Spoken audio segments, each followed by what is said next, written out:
안녕하세요, 중도입니다. 오늘은 부자가 되기 위한 마인드라는 주제를 가지고 한번 말씀드려 보겠습니다.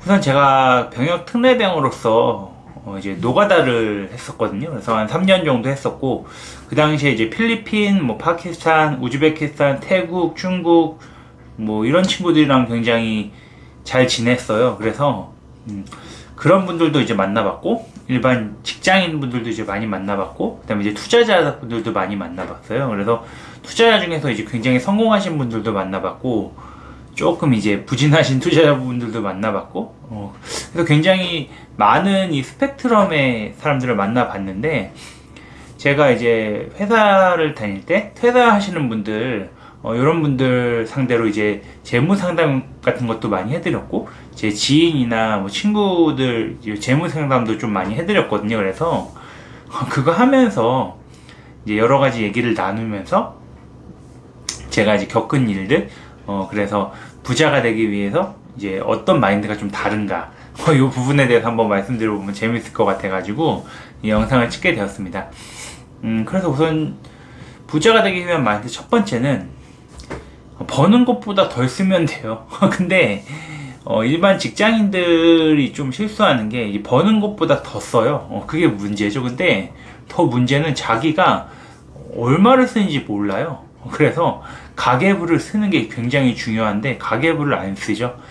그래서 요새 그 스마트폰 어플 중에 그 가계부 어플 많잖아요. 그래서 그걸 반드시 설치를 하시고, 그 다음에 자기가 얼마 쓰는지 이제 파악을 해야 되는 거죠. 보통 거기부터 시작해야 되는 거예요. 근데 그것도 안 하시는 분들이 많더라고요. 그리고 신용카드로 이제 할부를 계속 긁으니까 자기가 얼마를 쓰는지 모르는 분들도 많아요. 그래서 자기가 월 300을 벌던 600을 벌던 그것보다 이제 더 쓰면은 마이너스 나는 거잖아요. 그리고 연봉 1억이라고 해봤자 월 600 좀 넘는데 여기서 1000씩 쓰면은 노답인 거고. 근데 만약에 자기가 연봉이 1억인데 거기서 일정 자금이 주담대나 요런 데로 나간다고 하면은 인정해 줄 수 있지만, 그게 자동차에 들어간다던가 이제 백화점 명품을 쇼핑한다던가 요렇게 되면은 계속 이제 부채가 쌓이는 거니까 이게 좀 문제가 되는 건데, 이런 분들이 의외로 많더라고요. 그리고 제가 이제 가계부를 좀 보면은 자기가 이걸 왜 샀는지 몰라요.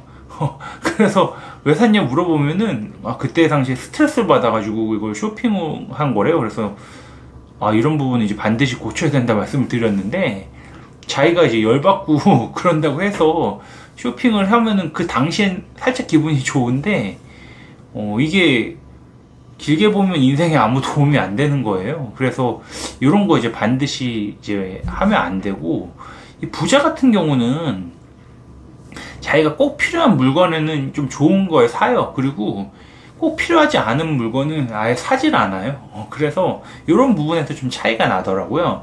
그렇고, 두 번째는 조금 이제 부자랑 좀 이제 가난하신 분들의 차이가 마인드 차이가 나는데, 부자들은 하면 된다 이런 생각을 가지고 살고, 조금 가난하신 분들은 부정적인 분들이 많아요. 그래서 항상 부정적이에요. 근데 제가 이제 좋아하는 명언 중에 고 정주영 회장님의 명언이 있죠. 해보기나 했어. 이런 말 있지 않으니까, 부정적으로 생각하지 말고 우선 해보면은 그 다음에 이제 답이 보이거든요. 그래서 겁먹지 말고 이제 해보는 자세가 이제 굉장히 중요한 것 같고요. 세 번째는, 가난한 사람들은 상대적으로 남 탓만 해요. 근데 이렇게 생각하면 이제 진짜 답이 안 나오거든요. 그래서 부자들은 상대적으로 다 내 탓이다 이렇게 생각하거든요. 예를 들어서 부자 친구가 주식이든 부동산이든 요거 한번 봐라 이렇게 말해줄 수 있잖아요. 그러면 근데 이 친구가 이게 주식이면은 그냥 버튼을 누르고 매수 버튼 누르고, 부동산이어도 그냥 임장도 안 가고 전화 보고 사는 경우가 있단 말이에요. 그래서 만약에 떨어져요. 그러면 바로 쌍욕을 하거든요. 그러면은 이 부자 친구랑 그분이랑 관계가 유지가 되겠어요? 관계가 유지가 안 되니까 이거 진짜 최악의 선택이죠. 그리고 만약에 그게 올라요. 그러면은 돈을 줄 것도 아닌데 그 왜 욕을 하는지 이해가 안 가고. 근데 실제로 이런 분들이 많거든요. 그래서 남 탓을 하면은 그냥 그건 자기 얼굴에 침 뱉는 거거든요. 그래서 남덕 내 탓. 이게 항상 기억하셔야 되는 말이고요. 이 모든 걸 이제 결정하는 건 이제 자기 손가락이에요. 그래서 이게 굉장히 고민을 해서 선택해야 되는 거고, 투자는 진짜 고민을 많이 하셔야 됩니다. 네 번째는 계획이 없는 분들이 많아요. 그러기 하루하루 회사 가고 오고 가고 오고 이것만 계속 반복하면은 무한 쳇바퀴니까 항상 장기적으로 단기적으로 이제 계획을 세워야 되는 거예요. 이 장단기 계획을 세우고 요거를 계속 수정을 해야 되는 거죠. 뭐 장기든 중기든 단기든 세워놓고 수정을 해야 되는 건데 이 본인만 수정을 할 수 있단 말이에요. 그래서 이 계획을 계속 세우고 수정을 해야 돼요. 그래서 이제 결혼 시장을 한번 예를 들면은 이 결혼 정년기 여자들이 남자의 그 무엇을 제일 많이 볼 것이라고 생각하시는지 모르겠는데, 이 결혼 정년기 남자가 해봤자 33, 둘 뭐 이 정도잖아요. 그럼 그때 되면은 대부분 돈이 없어요. 왜냐면 28 정도에 취업을 해서 뭐 4, 5년 벌어봤자 얼마나 있겠어요. 그럼 이제 여자들이 보는 게 이 남자가 성장할 수 있나, 성공할 수 있나, 이런 비전을 본단 말이에요. 근데 아무 계획도 없어. 그러면 여자들이 당연히 매력을 못 느끼죠. 당연한 거예요. 이게 역지사지 해봐야지. 당연히 이게 계획 있고 비전이 있는 남자랑 결혼을 하고 싶지. 이것도 없는 상태의 남자를 여자가 선택할 리가 없잖아요.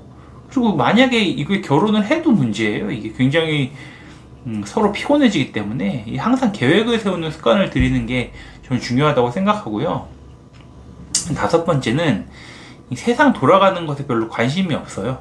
근데 부자들은 자기가 돈 되는 정보에 굉장히 관심이 많거든요. 그래서 뉴스 보는 것을 좀 생활화할 필요가 있다고 생각해요. 그래서 부자들은 각종 뉴스를 항상 챙겨보거든요. 근데 상대적으로 빈자들은 이게 나랑 뭔 상관이냐 그러면서 이제 무시해버리고 관심이 없는데, 이 돈이 되는 정보를 계속 습득하는 능력을 키우면은 굉장히 뉴스에서 많은 정보를 얻어서 돈을 벌 수 있거든요. 그래서 이제 뉴스 보는 습관을 반드시 들이는 게 좋다고 생각하고, 여섯 번째는 제가 좀 중요하게 생각하는 건데, 부자가 되고 싶은데 부자들을 욕해요. 근데 어떻게 부자가 됩니까? 그래서 이거는 진짜 좀 이제 고쳐야 되는 부분인데, 세금 잘 내는 부자들을 리스펙해야 돼요. 그래서 이 방구석 여포가 되어가지고 부자들을 욕하면 답이 없거든요. 근데 이거가 이제 왜 그런지에 대해서 생각해 보니까, 부자가 되려면 좀 노력해야 되고, 굉장히 노력해야 되고, 지금 아껴야 되고, 현재를 포기해야 되고, 좀 그러기는 싫거든요. 그래서 이제 투기꾼, 사회악 이러면서 욕을 하는데, 자본주의에서 부를 이룬 사람을 리스펙하지 않으면은 이거는 본인은 부자가 될 수 없다는 뜻이에요. 그래서 만약에 내 자녀가 가난하게 살기를 원한다면은 애기들 앞에서 부자를 계속 욕하면 돼요. 그러면 그 자녀도 부자가 안 될 확률이 높습니다. 왜냐면 부자를 싫어할 테니까. 근데 부자가 어떻게 되겠습니까? 그래서 제가 지금 6가지를 말씀드렸는데, 부자가 되기 위한 마인드 첫 번째는 가장 기본이 가계부를 써야 돼요. 그리고 두 번째는 부정적인 마인드 버리시고 하면 된다라는 마인드로 우선 도전하시고요. 세 번째는 남 탓하지 마시고 다 내 탓이다. 그래야지 이제 발전이 되는 거예요. 그리고 네 번째는 항상 계획을 세워라. 이 계획은 이제 본인마다 다른 거니까 본인에 맞는 계획을 세우면 되는 거고, 다섯 번째는 뉴스를 보면서 세상 돌아가는 것에 좀 관심을 가지셨으면 좋겠고, 여섯 번째는 이 부자들을 좀 리스펙할 필요가 있습니다. 그래서 오늘은 6가지 부자가 되기 위한 마인드에 대해서 살펴봤고요. 좋아요, 알람 설정, 구독하기 부탁드립니다. 감사합니다.